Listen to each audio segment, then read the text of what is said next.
Hello, everybody. This is Dan Stolbarger. Welcome to this week's KFIR Middle East Update. It's the week of April 24th, and we got a lot to cover, so let's jump right in. Oh, there's my beard. Again, I'd like to thank the governor of Idaho for a reprieve of the state of execution of this beard.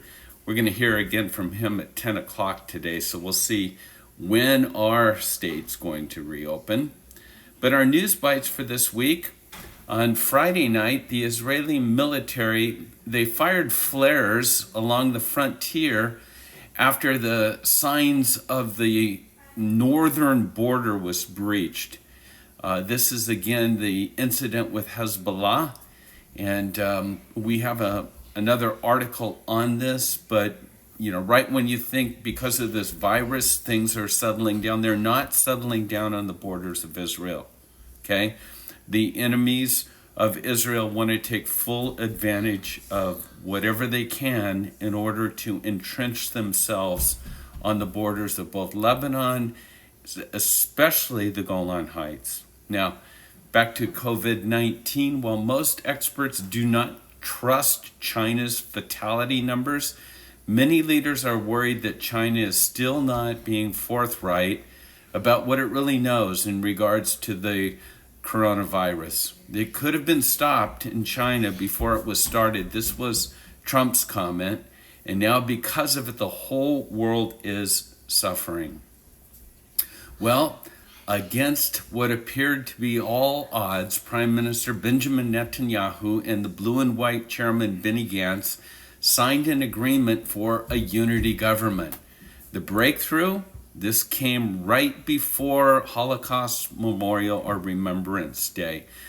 Something noteworthy for Sharon and I is that Ynet reports that Blue and White will receive the ministries of a variety of things, but specifically tourism. And so we're going to be keeping our eyes on this and see if there's any shifts or any changes in Israel's approach to tourism. This leads into our next article, that Israel's reopening. I should probably say at this point in time, you are seeing the photos in this YouTube, but the articles themselves are part of the PDF PowerPoint that you can access at our website at holygroundexplorations.com. So, Israel's reopening. Amid encouraging statistics, Israel is beginning to ease their lockdown. The Prime Minister is saying likely that this week he's going to open many of the small shops, permit outdoor prayer for, now I hear, up to 20 people. The cabinet's going to convene again this week to approve a series of measures that are aimed at rolling back some of the coronavirus restrictions in order to restart the economy. Now, I have a friend in Israel, and I was talking to him, Amir Safardi, about tours. And I was saying, we've got a couple in November. What's your thought? And he said, anything before November, I'm not sure of, but right now, November's looking pretty good. So I just want to encourage you to check out our tours. We have a couple this fall in November to Israel. You can again get that information on our website as well. We've been talking about who's going to replace Mahmoud Abbas, and the issue is that his health is failing, and there's always seemed to be this huge vacuum. Like, who's going to fill this spot? Because of the coronavirus, we're seeing the popularity of Muhammad Shatran and Ramallah Governor Lila Ranam. She's known as the Iron Woman. They're kind of together rising up and taking the lead in Palestinians' response to this pandemic. Abbas has not been seen publicly for some time. And again, this always fuels the rumors about his health. He is 84, victim of lung cancer and a variety of other things. So it appears that these two figures are rising up that may be the replacement of Abbas. Iranian drones. Israel's Defense Minister, Brigadier General Amir Hatami, this week showed off the new drones. Bottom line, without giving you all the statistics, these drones seem to rival the best ones that the U.S. and other countries are now using. And really, this is meant to be a message to Israel and the U.S. and the allies saying, we can reach you. So once again, when you would think things would be settling down and focuses would be on the health care and the care of the people, just the opposite is true of the enemies of Israel.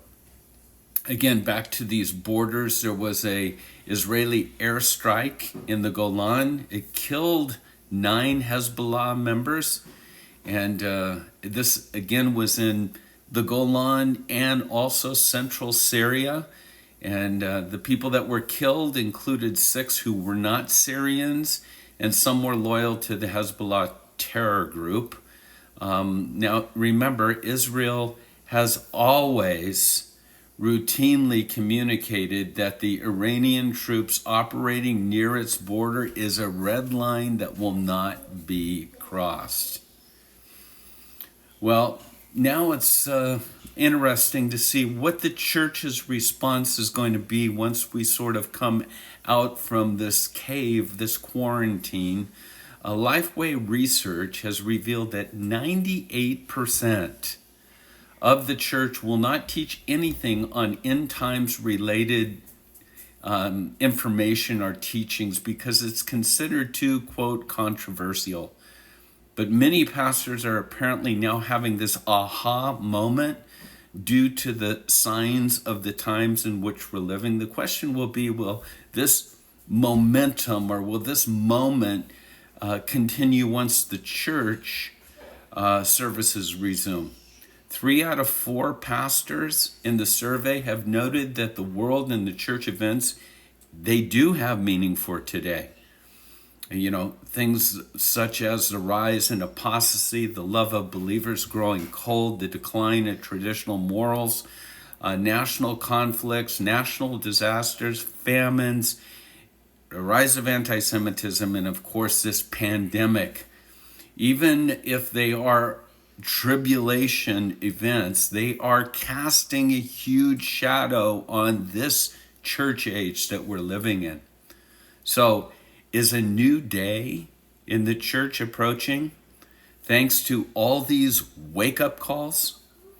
Keep in mind, almost 25 years ago, the church growth movement, Saddleback and, you know, all of those Willow Creeks, all those huge mega churches, they made the statement that if you want to grow your church, then do not teach eschatology. It's too controversial and your church will not grow. So we'll wait and see. I feel like it's critical that Christians today know what the Bible has to say. The devil's gone overtime trying to convince people that it's too controversial, it's hard to understand. Listen, sit down, just read the book of Revelation. Read it from start to finish. There's nothing difficult about understanding these events. Don't let the media shape your opinion. Okay, won't continue on that rant. Ted Cruz, this is sort of the whole thing with China and Israel. Ted Cruz is a leading bipartisan effort to wean the U.S. from its reliance on China for its drugs and medical supplies. I love his quote. He says, "Our dependence on China for life-saving medications and treatments is deeply problematic." The senator argued that Israel, quote, "is not only our friend and ally, but also a global leader in medicine with which we already cooperate on exactly those issues. So let's lean into Israel." And then a new Bible out. You see the pictures of this. A recent published translation in Denmark has one glaring omission. It's purged all references to Israel. The new edition has many surprises, including a new name. It's not the New Covenant. It's not the New Testament. It's now called the New Agreement. But even more shocking, as I said, that this new agreement has all but removed any references to Israel, whether it describes the land or the people. Rabbi Tuli Weintz, I love his comment. He says, omitting Israel from the Bible is equivalent to failing to mention God. Well, we're just about out of time. The last thing I want to talk about, of course, is the Holocaust Memorial this week. 6 million Jews, as you know, were killed in World War II.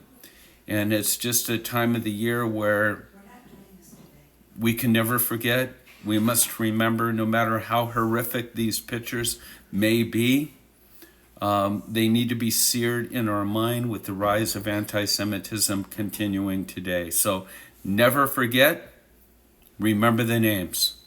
And with that, shalom.